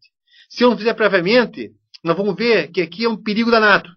Aí eu estou fazendo um contrato verbal, não pode, mas depois nós vamos discutir isso. Não se preocupe por enquanto. Vou discutir, muito bem discutido, por isso, para um engenheiro ou um arquiteto que está numa obra pública, é fundamental saber. Mas tem certas coisas que pode ser não não precisa fazer por contrato, tá? A gente faz por simples apostilamento. O que é apostilamento, gente? Apostilamento é o seguinte, eu simplesmente anoto no contrato. Apostilar significa anotar. O que se usava antes, anotar no verso. Mas hoje você faz um documento separado e anota. Por exemplo, quando nós fazemos um contrato, nós já estabelecemos lá que depois de determinado tempo, discutiremos isso também mais tarde, lembra que hoje é uma aula introdutória, depois de determinado tempo, nós podemos reajustar esse contrato. Passou todo o tempo, a moeda desvalorizou, o mercado da construção civil mudou, então depois de determinado, nós vamos ver que é um ano após a proposta, nós veremos depois mais detalhadamente, nós vamos fazer reajustar. Mas isso no contrato já foi constado, que vai ter esse reajuste. E vai constar, inclusive, que índice que ele vai usar.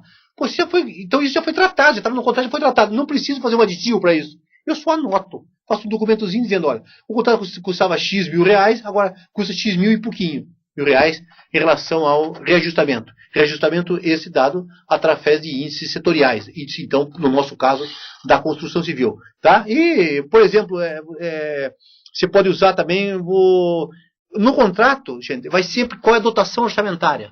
Qual a rubrica orçamentária que foi usada. De que fonte que veio o dinheiro? Da onde que veio esse dinheiro? Isso é notado no contrato. Aí, por algum motivo, a administração precisa alterar aquela fonte. Não vai usar aquela dotação mais. Ela vai usar outra dotação. Evidentemente que não precisa de aditivo, gente. Eu não preciso tratar com o empreiteiro, por exemplo. Olha, eu tô mudando a fonte. Tudo bem para você? Eu estou mudando a dotação orçamentária. Tudo legal para você? Você aceita na boa?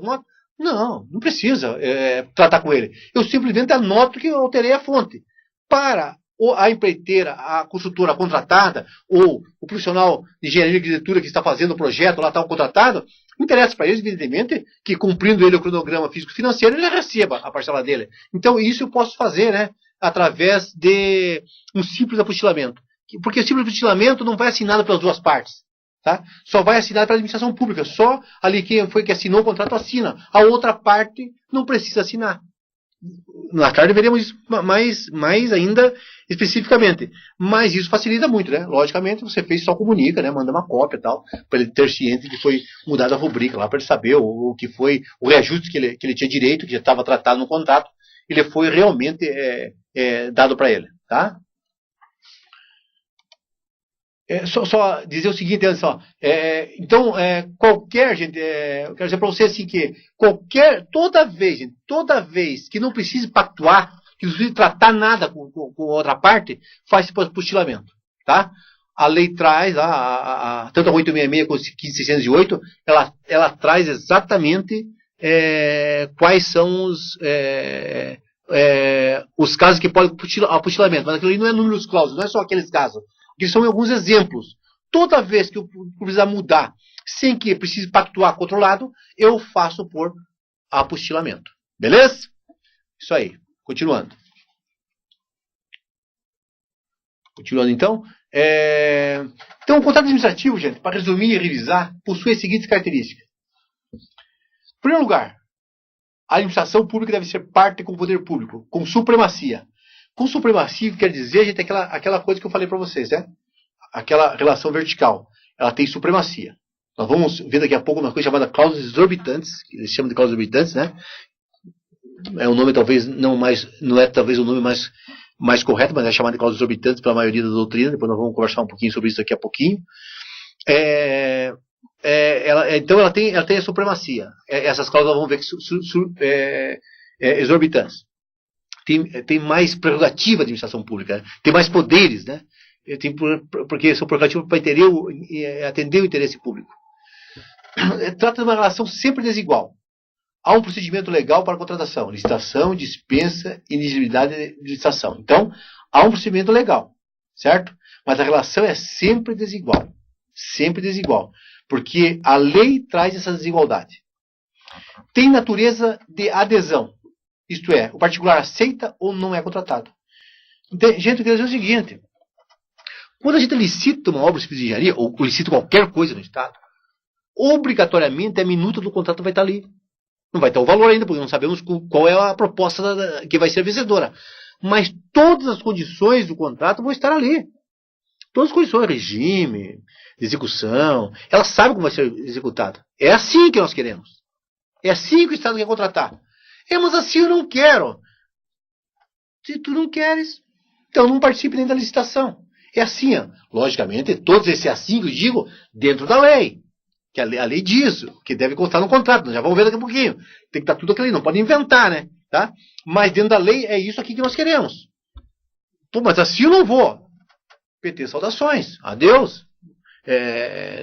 Não participe, então, porque nós vamos, é assim que nós queremos. Tá até o modelo aí, ó, até a minuta do contratinho para você ver como é que nós vamos fazer. Se você errar, vai ser isso, a multa vai ser tanto. Você pode penalizar assim. O prazo que nós queremos é esse. Está aí, está escrito já. Né? O cronograma inicial é esse. Todas as condições vão estar ali. É as condições que nós queremos que você contrate conosco. Se você não quiser essas condições, me perdoe, mas nem entra na licitação. Essas condições, repito, elas têm que ser legais, não podem ser restritivas, só as condições que a lei permite, condições que sejam necessárias. Você não pode colocar condições que não sejam necessárias. Depois nós vamos ver direitinho isso aí. Aliás, vocês já viram isso até com o Dr. Vitor Mangualdi, quando viram licitações de contrato. Continuando então, outra característica dele, ele tem intuito persone. Isto é, o contrato é firmado, gente, com alguém especialmente selecionado para esse fim, através de licitação, por exemplo. Portanto, é proibida, como regra, a subcontratação, por ser intuito persone. Tá? Ele é permitido, em alguns casos mas quando a administração pública diz que é no contrato em que parte se admite. Então, gente, é possível subcontratar? A princípio, não. Intuito persone significa o quê? Se aquela pessoa que contratou com a administração é ela que tem que executar. Logicamente que nós podemos no contrato, olha, tal serviço pode ser terceirizado. Ele pode prestar um terceiro para contratar, sob os auspícios de quem ganhou a licitação. A responsabilidade é dele, da empresa que ganhou a licitação. Tá? Mas ele pode subcontratar. E em caso de obra, gente, tem sido pacífico o seguinte: a princípio ele não pode subcontratar, mas determinadas coisas que são naturais que se subcontrate, porque eles não são os serviços mais relevantes, como diz a lei, então nesses casos é preciso subcontratar. Por exemplo, eu subcontrato a pintura. Eu subcontrato lá a parte de energia elétrica, lógico, como engenheiro seguindo, fazendo fiscalização, subcontrato a mão de obra lá, e assim por diante, a parte hidráulica, isso é normal, tá? Se estabelecer em serviço de engenharia. Agora, não pode pegar o serviço, e já vimos isso, evidentemente que isso gera rescisão contratual, nós veremos mais tarde que é rescisão contratual, mas a ruptura do acordo, uma empresa ganha, pega, dá para outra, cede o contrato praticamente da outra e ganha um percentual em cima. Isso não pode. Isso não pode. Sempre tem que ter, inclusive, um preposto da própria empresa que ganhou, tem que estar na obra. Tá? Isso é importante. Outra característica, gente, que é do contrato é a presença de cláusula exorbitante. Tá? É isso que eu estava falando. Quando eu falei, gente, quando eu falei para vocês que há uma verticalidade no contrato, com a supremacia do interesse, por causa da supremacia do interesse público, que a administração pública tem algumas prerrogativas para fazer prevalecer o interesse público, é através do que chamamos de cláusulas exorbitantes. Tá? Até que cláusulas exorbitantes, quero dizer para vocês, não é um nome melhor que tem. Porque não são cláusulas, né? São, na verdade, determinações legais. Porque isso aí não está protegendo essas cláusulas, entre aspas, então, elas não estão protegendo a administração pública. Ela está protegendo, na verdade, o interesse público. É isso que ela protege, o interesse público. Então, a cláusula exorbitante, isto são meios de transporte para a relação contratual dos poderes que o regime jurídico administrativo reconhece a administração pública. O regime de direito público. Gente. Sempre a cláusula exorbitante dos contratos administrativos, ainda que não expressa. Tá? Então, eu quero dizer para vocês que sempre nos contratos administrativos, mesmo que esteja escrito, gente, existem as cláusulas exorbitantes, nós vamos ver cada uma delas. Sempre existe a cláusula exorbitante. Sempre vai ter alguma prerrogativa protetora do interesse público. Sempre nos contratos administrativos haverão prerrogativas protetores do interesse público. Certo? Então, isso é fundamental que você tem em mente. E quais são essas cláusulas, nós vamos ver. E existem contratos que não são administrativos, são contratos da administração. São administrativos também, mas chamados de contrato da administração. É uma subespécie, que são aqueles contratos de semelhança do direito privado, em que a administração pública faz parte. Tá? Um contrato de aluguel, um contrato de seguro, um contrato de direito privado, a administração fazendo parte, tá? Sempre que quiser valer o interesse público, ela usa as prerrogativas que ela tem, mesmo nesse tipo de contrato. Tá? Mesmo nesse tipo de contrato. Tá? Agora, quando nós fizemos contrato de administração, para que haja essa prerrogativa, deve constar no contrato. Tá? Porque é excepcional. Se é excepcional no direito, ela deve ser expresso. Tá? Beleza? O contrato de obra pública é um contrato de escopo. Essa divisão é importante para nós, gente. Essa divisão é importante para nós. Ou por objeto. Significa o quê? O que nós buscamos quando fazer um contrato administrativo? A entrega de certo objeto acabado. Uma obra, um projeto, um serviço de engenharia qualquer, uma demolição. Então, por isso nós chamamos ele de contrato de escopo. Tá? Ela contrata e obtém, né, um determinado escopo. Tá? Quando vai estar consumado esse contrato? Quando entregar. Ou seja, quando cumprir o objeto do contrato na entrega da obra. Tá? Na entrega da obra. Gente, por que é importante esse definição do contrato de escopo? Porque isso nos pergunta muito, a gente às vezes dá até parecer sobre essa questão, e os fiscais de obra nos perguntam muito, os colegas engenheiros e arquitetos.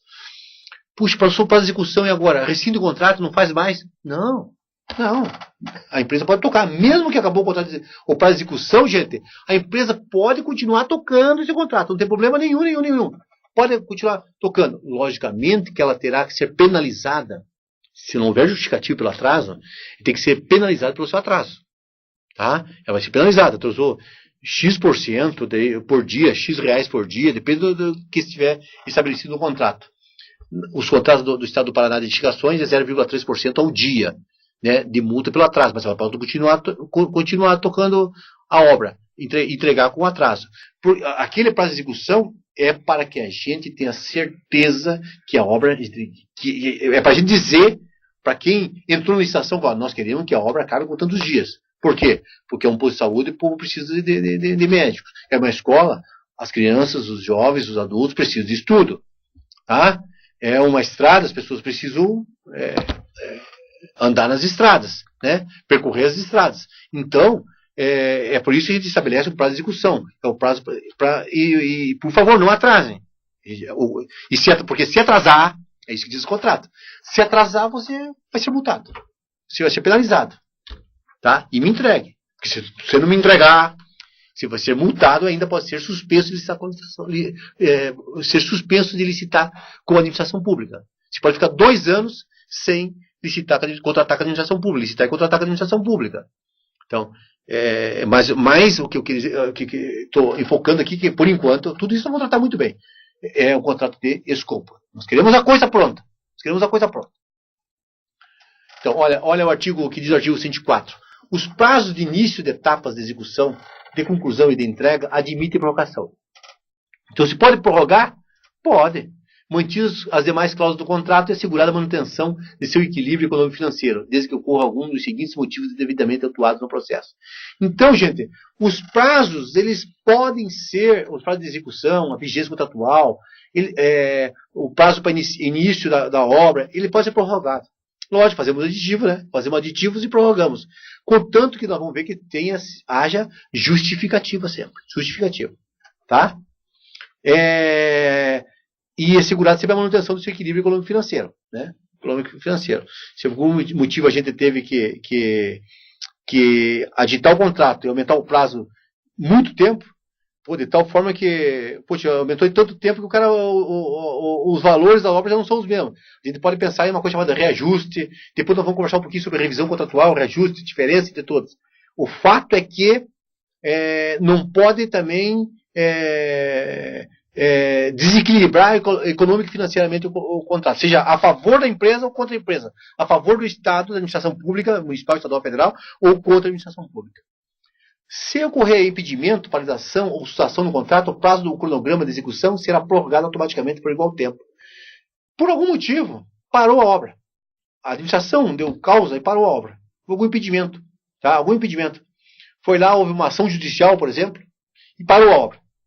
O Ministério Público entrou com uma ação e parou a obra por um tempo. Ficou 40 dias parada a obra. Tá? Até derrubar liminar, por exemplo... Talvez tenha havido uma liminar, derrubar a liminar, tal, demorou 40 dias. O que diz a lei? Tá? O que a gente faz? O prazo do cronograma físico de execução, ele será prorrogado automaticamente. A gente chama, devolve o prazo, dá 40 dias a mais. Adequa o cronograma físico financeiro, dá 40 dias a mais, automaticamente. Certo? Então, isso por si só, esse impedimento por si só, já é uma justificativa. Já que, cada vez que eu fizer um aditivo, nós vamos ver isso, não hoje, na próxima aula, cada vez que eu fizer um aditivo, eu tenho que justificá-lo. Tá? Então essa paralisação já é uma justificativa em si. Tá? Beleza? A bem da verdade, já que a questão do prazo máximo de duração dos contratos previstos nas normas atenienses das licitações, tá? Isso eu tenho falando. E contrato sempre superou no que diz respeito à construção de obras públicas e serviços de engenharia, computando-se para efeitos de contagem de tempo as devoluções das interrupções de responsabilidade da administração, que de regra patrocina a tão conhecidas e combatidas obras paralisadas ou inacabadas. Muitas vezes fruto da ineficiência da dotação orçamentária gerada pelos constantes contingenciamentos de recursos. O que o TCU está dizendo aí é o seguinte, que gente, tem que devolver o prazo. E ele disse que é comum, infelizmente, chega no meio da obra, a obra tem que parar. Tem que parar porque o dinheiro que ia ser usado na obra foi usado para outra coisa, os recursos usados para outra coisa, aí teve que parar. Se teve que parar, puxa, então que se devolva o prazo. O TCU diz assim, o TCU faz uma crítica então à administração pública brasileira, não diz o nível, em todos os níveis, né? A administração pública brasileira faz uma crítica dizendo que é comum a paralisação de obras e tal, mas está dizendo que cada vez que paralisa se devolva o prazo, porque logicamente a empresa não pode pagar por uma deficiência na administração pública. Olha a súmula do Tribunal de Contas da União. Só para explicar para vocês que não sou da área de direito, né? O que é uma súmula? Bem, Tribunal de Contas da União, vocês sabem que é o órgão de controle externo quando a gente trabalha com recursos da União. Então, nós, do Estado, também somos fiscalizados pelo Tribunal de Contas da União. Quando? Quando utilizamos com recursos federais. Aí, o Tribunal de Contas da União também é fiscal, fiscaliza o Estado ou o município, também se o recurso for da União. Quando o recurso é do próprio Tesouro do Estado ou do município, tá? Quem fiscaliza é o Tribunal de Contas do Estado. Para saber. Então, esses tribunais de contas, o Tribunal de Contas da União faz muitas súmulas. O que é súmulas? Súmulas são, a gente chama de decisões reiteradas. Sobre determinado assunto, sempre decide aquilo, tal. Chegou um processo, decide daquele jeito. Chegou de novo outro processo, decide igual. Outro processo decide igual. Vários processos diferentes, sempre decidem igual. O que eles fazem? Súmula. Significa, ó, quando aparecer alguma coisa, tá, desse jeito, é assim que deve ser decidido. Súmula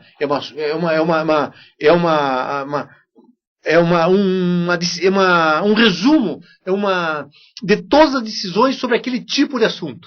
Certo? Aquelas decisões, do mesmo jeito, eles acabam fazendo essa súmula para isso, para dizer assim, ó, torna-se em princípio indispensável a fixação dos limites de vigência dos contratos administrativos, de forma que o tempo não comprometa as condições originais da avança, não havendo dando obstáculo jurídico à devolução de prazo, quanto a administração mesma concorre, em virtude de sua própria natureza, do avançado para a interrupção de sua execução pelo contratante.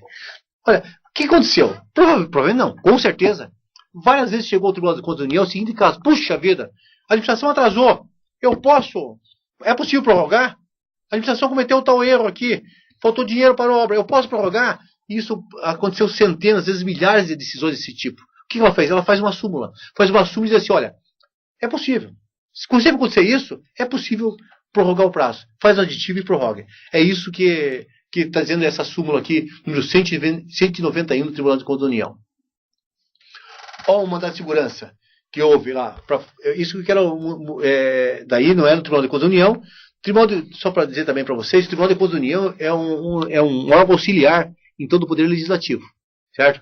O Tribunal de Contas do Estado e o Tribunal de Contas da União, eles são auxiliares dos Poderes Legislativos. Certo? Então, eles têm esse papel de auxiliar. Então, aquele julgamento foi julgamento então, na área administrativa. Julgamento do Tribunal de Contas da União. Agora, aqui que vou ver agora nós vamos ver agora o mandato de segurança na área então judicial. Aqui eu vou dar um exemplo, eu vou trazer um exemplo de uma decisão do TRF4, Tribunal Regional Federal, da 4ª região, que é a nossa região do Paraná, pega Paraná, Rio Grande do Sul e Santa Catarina, tá? Que diz o seguinte: mandato de segurança, administrativo, licitação, execução do contrato.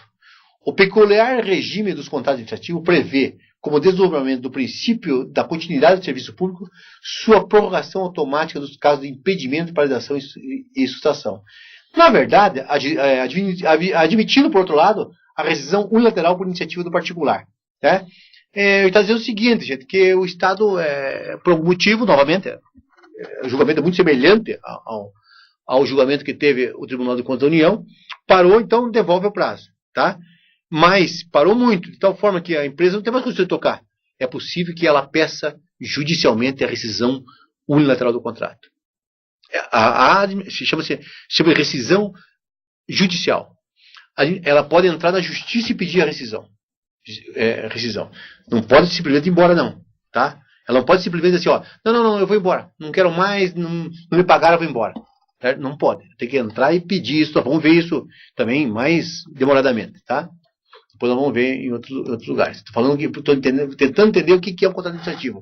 E o que é necessário no contrato administrativo. O que precisa ter no contrato administrativo. Tem algumas cláusulas que tem que ter todo o contrato, gente. Tá? Todo o contrato. Tá? Isso está no artigo 55 da Lei 8666. Por exemplo, objeto e seus elementos característicos. O que é objeto? Objeto é o que você vai contratar.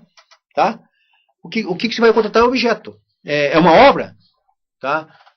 Tem que lá objeto, obra de uma escola, tal, de tantos metros quadrados, um lugar tal, tal, e todos os seus elementos característicos. Quando você vai fazer uma obra, quais são os elementos característicos? Onde estão os elementos característicos da obra? Poxa vida, nas características, depende do terreno e tal, mas aonde está tudo isso? No projeto básico e executivo, e o executivo. É ali que estão todas as características, né? Se vai fazer uma obra, você precisa saber tudo que tem. Tem que estar tudo no projeto básico executivo. Tá? Depois nós vamos ver aqui o que é um projeto básico. Já vou adiantar para vocês. Projeto básico não é basiquinho, né? A gente pensa o seguinte, gente. O projeto básico então deve ser só um croquisinho, né? Nossa, gente, que nada. O projeto básico ele é completíssimo. Ele é completíssimo. Tudo que precisa ter no arquiteto, que se imaginar no arquitetônico, tudo que se imaginar nos complementares que você conhece, isso tem que compor o projeto básico. O cronograma compõe o projeto básico. O orçamento básico, porque ele dá base para a licitação e para a execução da obra. Não é básico, igual aquela. As pessoas colocam uma camisinha de uma cor só, eu coloquei a camisa básica, porque ela é simplesinha e tal. O projeto básico não é por causa disso, não. É por outro motivo, tá, gente? O projeto básico, ele é básico por quê? Porque ele é base de toda a licitação e toda a execução da obra. Então, isso, nós vamos ver depois, detalhe, o que ele tem que ter, vocês vão ver que ele é realmente detalhado. Em outras aulas nós veremos isso. E quais são os elementos característicos, então, para fazer um projeto? E onde estão os elementos característicos do projeto? Tá? O objeto está lá, ó. Contratação do projeto de arquitetura, de aproximadamente X metros quadrados, tal, de um hospital, tá lá tudo lá na cidade tal, na rua tal, terreno tal. Tá, mas eu quero saber mais. Aonde está isso? Estará no termo de referência. O termo de referência nada mais é que o detalhamento do projeto. O termo de referência, ali sim, ali vai ser a base para a pessoa fazer o projeto. Lembra que nós temos estudo de viabilidade? Estudos de viabilidade fizemos o termo de referência. Tá? Ali nós dissemos tudo que nós queremos. Tá?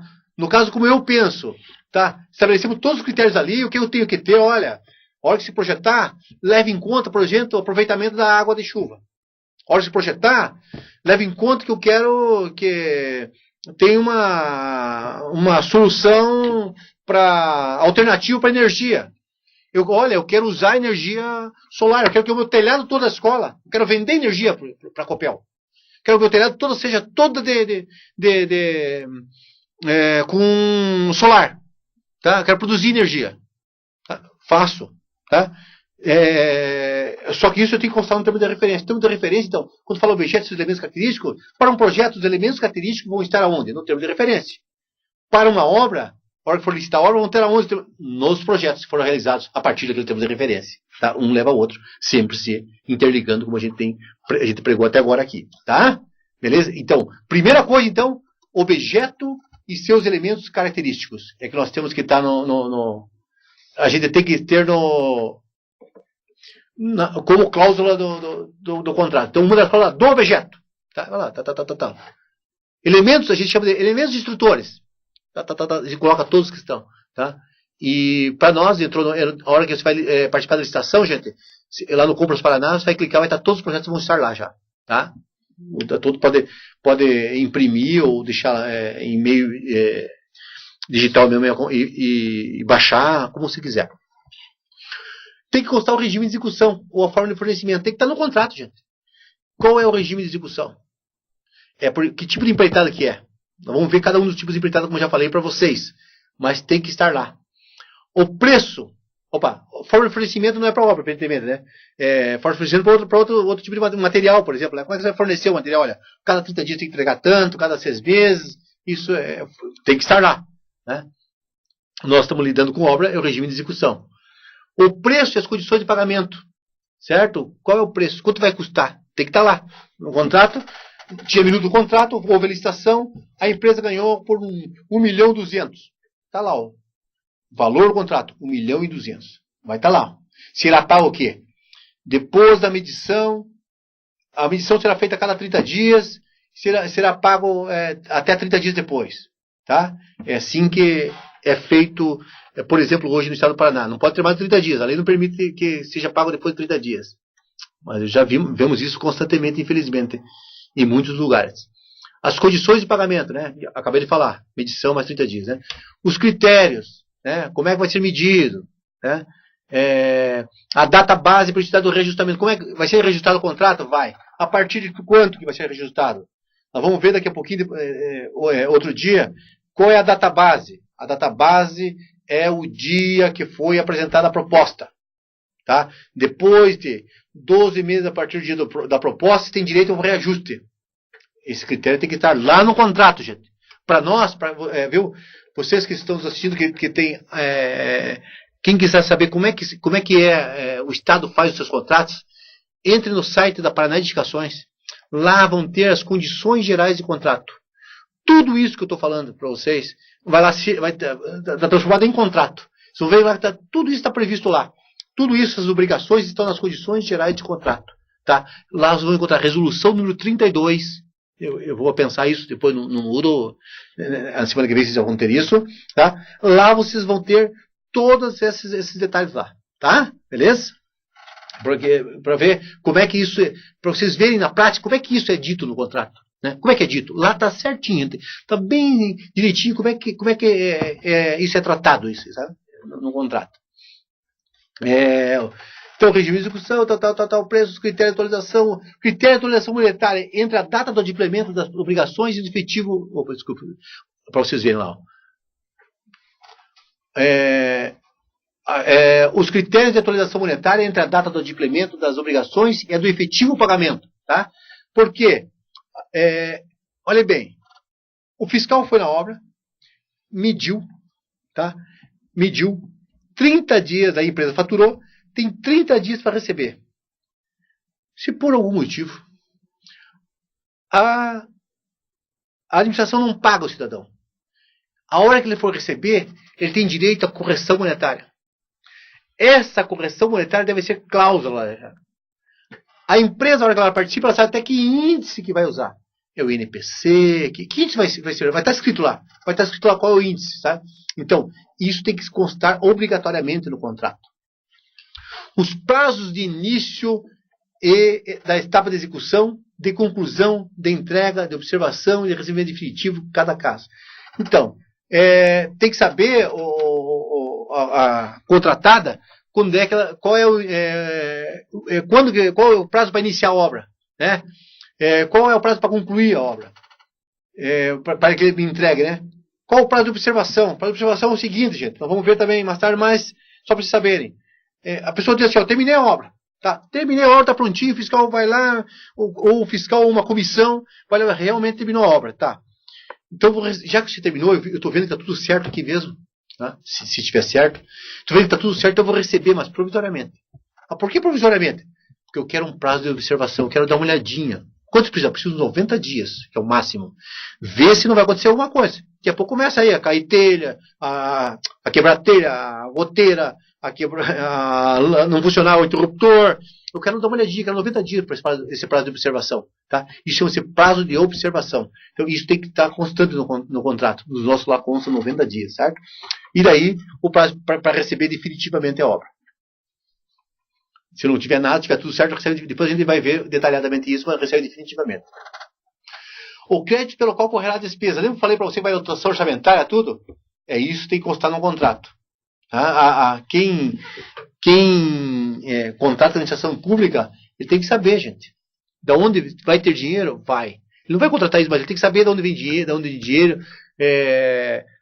Inclusive, ele vai precisar ter, nós vamos ver mais tarde, ele vai ter esse recurso empenhado, reservado para pagá-lo, né? No contrato tem que ter as garantias oferecidas para assegurar sua plena execução quando exigida. Tá? Então, nós podemos exigir uma garantia de execução do contrato. Quando nós estudarmos garantias de execução do contrato aqui, nós vamos ver quais são os tipos de garantia, o percentual, que vai até 5%, mas o que nós precisamos é o seguinte, se ele não executar o contrato, esse recurso que ele garantiu, o Estado fica para si, para o Tesouro, para quê? Porque aconteceu um prejuízo, né? Para licitar de novo, contratar de novo, etc. E tal. Então, a gente pode exigir garantia. Vamos ver que tipo de garantia. Os direitos e as responsabilidades das partes, as penalidades cabíveis e os valores das multas, né? Tá? Qual o direito de cada uma das partes, quais as suas responsabilidades, isso está tudo no contrato. Leia as condições gerais do contrato, gente, tá? Leia as condições gerais do contrato, vocês vão ver tudo isso constando lá. Diz assim, atrasou a obra, 0,3% por dia, 0,3% por dia. Fez a execução parcial, fez uma parte e abandonou, 20% de multa. Execução total, não quis assinar o contrato. Está lá no contrato, 20% de multa. Para nós, 20%. Tem outros órgãos que cobram menos, 5%, 10%. Nas condições gerais do contrato, o Estado do Paraná estipulou 20%. Nós achamos que é muito importante, o Estado do Paraná achou, tá? Não fui eu, evidente que sou eu. O Estado do Paraná achou que é muito importante uma obra pública, gente. E você abandonar uma obra pública tem que ser bem penalizado. As penalidades é 20% pela inexecução no contrato. Casos de rescisão, em que casos haverá rescisão, isso tudo isso tem que contar no contrato. Lógico que todos esses casos de rescisão nós vamos ver um por um aqui. Como faz? Como se procede? Como se rescinde? Como faz esse processo para rescindir? Isso aconteceu hoje aconteceu isso. Uma rescisão, um arquiteto foi lá perguntar para mim, né, que está me assistindo provavelmente, como é que se faz, qual é o processo? Né? A gente daí, evidentemente, orienta como é que é o processo, apesar de a gente ver que ela já tinha total ideia de como se fazia isso, mas como é que se faz o processo? Nós vamos fazer essa orientação aqui para todos vocês. Tá? Mas por enquanto, só para dizer para vocês que tem que constar no contrato as possibilidades de rescisão e quais são os casos de rescisão. Porque se não constar, o cara não contratou conosco, gente. Você não contratou conosco, tá? Ele não sabia que era esse caso. Então tem que constar, a lei exige que conste essa cláusula de rescisão. O reconhecimento dos direitos da administração em caso de rescisão administrativa. Em caso de rescisão, aí vai estar escrito lá, a administração vai ter o direito de fazer isso, vai ter que poder retomar o objeto, ela mesmo executar, licitar por outro, etc e tal.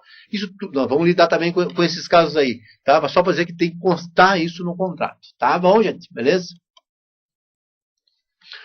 Condições de importação não diz respeito a taxa de câmbio e tal, em obras isso não tem acontecido, né?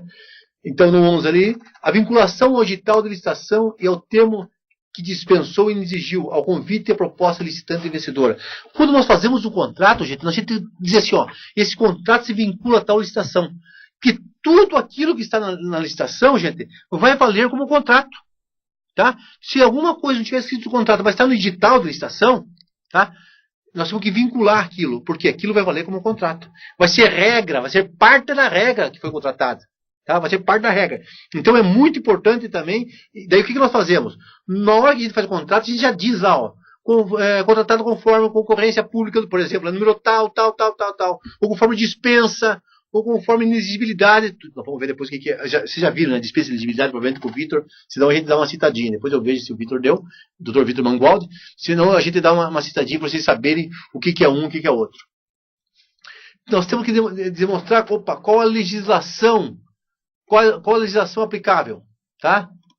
Qual a legislação aplicável à execução do contrato, especialmente os casos mistos, né?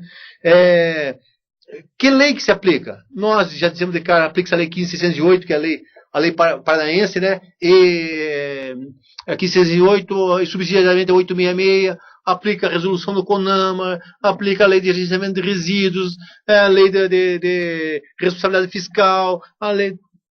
Depois nós vamos estudando, aí para frente a gente vai estudando, né? E assim por diante. Então a gente estabelece as leis, né? Tá? A obrigação do contratado de manter durante toda a execução do contrato em compatibilidade com as obrigações por ele assumidas, todas as condições de habilitação e qualificação exigidas na lei. Gente, nós estabelecemos como cláusula a seguinte, olha, todas as condições, você ganhou a licitação porque você demonstrou que a tua empresa tinha capacidade. Você demonstrou que tinha profissionais que tinham capacidade. Você demonstrou que você não devia, mostrou através da certidão que você não devia tributos, por exemplo. Né? Se deu a certidão negativa. Essas condições, todas que ela demonstrou, ela tem que manter durante todo o contrato. Então nós temos que condicionar isso, colocar no contrato isso. Olha, as condições que você estabeleceu têm que ser mantidas durante todo o contrato.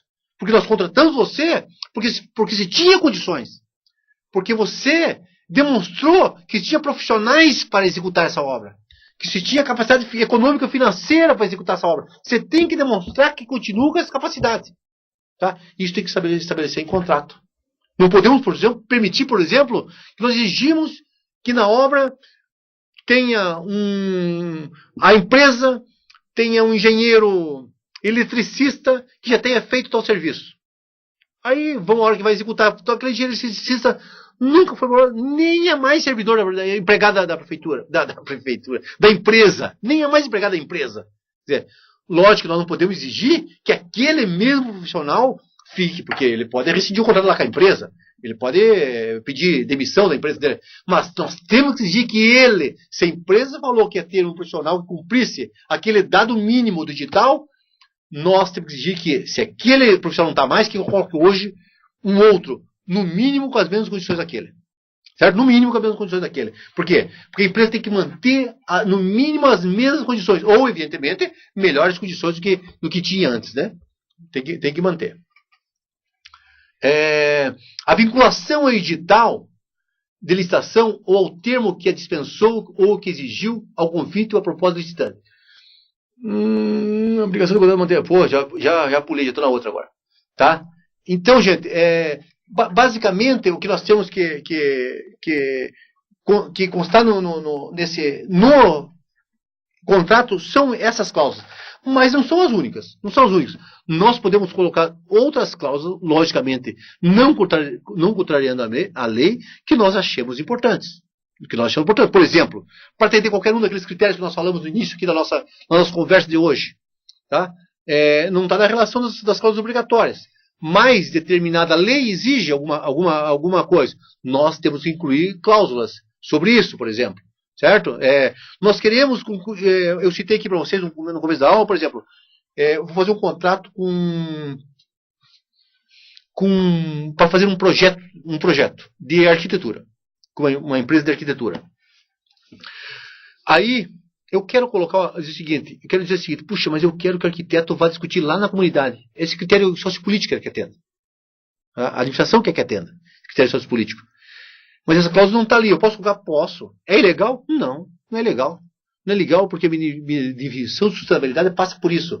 Eu posso solicitar isso? Posso que ela vá discutir, ter uma metodologia, posso até dizer que a gente pode participar. Eu estabeleço, apesar de não estar ali, nesse rol que eu passei para vocês, ele pode estar, pode se prever a colocação de outras cláusulas. Tá? E nós temos cláusulas, por exemplo, lá que exige, porque tem lei que exige. Na Constituição do Contrato vocês vão ver, se vocês abrirem lá na resolução número 32, cláusula, por exemplo, para resíduos sólidos. Tem cláusula para uso de madeira, tá? De madeira, atendendo a resolução do CONAMA. Nós temos cláusulas que não está entre aquelas cláusulas, mas por quê? Porque nós temos que atender a legislação, essa legislação federal. Nós tínhamos que atender. A questão do resíduo, nós tínhamos que atender a legislação estadual, havia um decreto estadual. Então, nós colocamos as outras cláusulas.